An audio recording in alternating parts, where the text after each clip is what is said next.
Situated in the Dandenong Ranges in Upper Fern Tree Gully is this innovative home designed and built by the owner, Anton's own hands.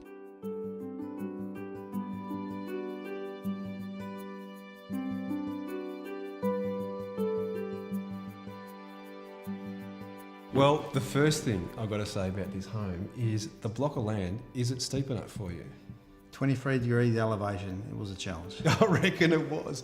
So you're the builder here, the owner and the designer. Well, I wanted to turn my business direction around. I wanted to do something that was that I'd enjoy and something for my future years. So I thought I'd get into sustainability and went back to school, re-educated myself. I'm a carpenter by trade and been a bit in the building industry for 37 years and covered most areas. And I thought, well, time for change. Well, it's conscientious. It's going to help the planet.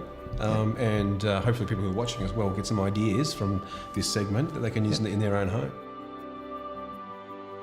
I wanted to push all the boundaries here so that I could actually live with it and just see if it was just all a fad and a fashion and see what truth was to it. So I basically, rather than putting my money into fancy architecture, I put my money into the green side of it. So I could have been a builder, there's lots of things I could have done, but I decided to put it into energy management and trying to create a beautiful, livable, functional home.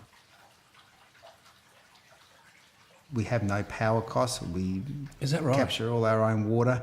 It's there's over $100,000 of electronics in the house, which manages the whole house. Now, what's really interesting about this, which I haven't seen before, is the iPad.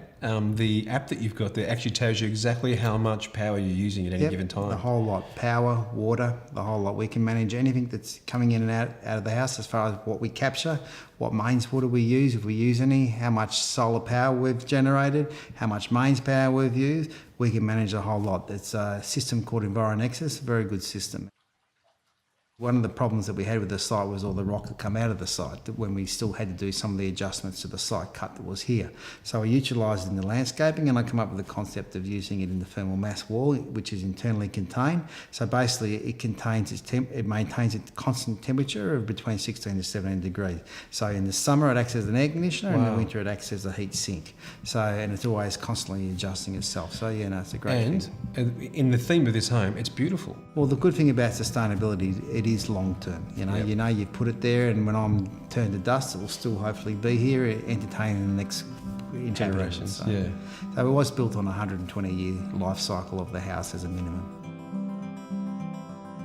I've seen vertical walls outside, and they look absolutely fantastic. Here, they look stunning and add to the look of the home. Yeah. But they serve a much better purpose too. Oh yeah, look, I'm a bit of a plant nut, which you've probably worked out by now. And at the end of the day, I enjoy having my collection in part of the house, and I enjoy walking past that. But it also helps keep that nice fresh air sort of feel in the house. It gives it like a bit of a tropical feel inside your house. Now the bench tops in the bathrooms and the powder room, I love that. Yeah. No, that's called Smart Stone. It's a fantastic product. It's a green type of composite stone. So when the guys are actually installing it and they're cutting it, they don't get the poisonous toxins that you do off all the other composite stones. Right? So they've taken all that into consideration. I use it in a lot of my jobs.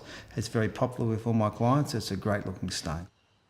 The garden outside, that water feature is beautiful. That's actually a 5-stage stormwater management system. So we run Melbourne Water's rain garden with that because it's cutting edge basically. Okay, how does it work?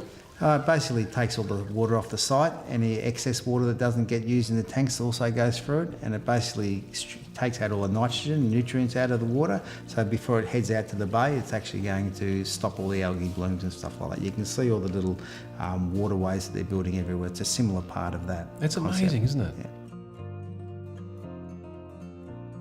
So the rooftop garden. Yeah, no, that's something that I've always wanted, a rooftop garden, and because I've seen them in Europe and I love their concept. And basically they give you an R value up to R45 to R60. Okay.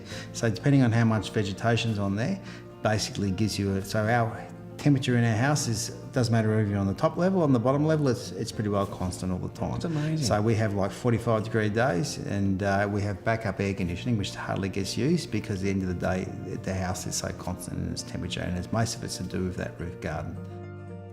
Now the house has got a name, isn't it? Yeah, no, that's correct. Yeah, no, it's called Machu Picchu, the House of the Green Heart.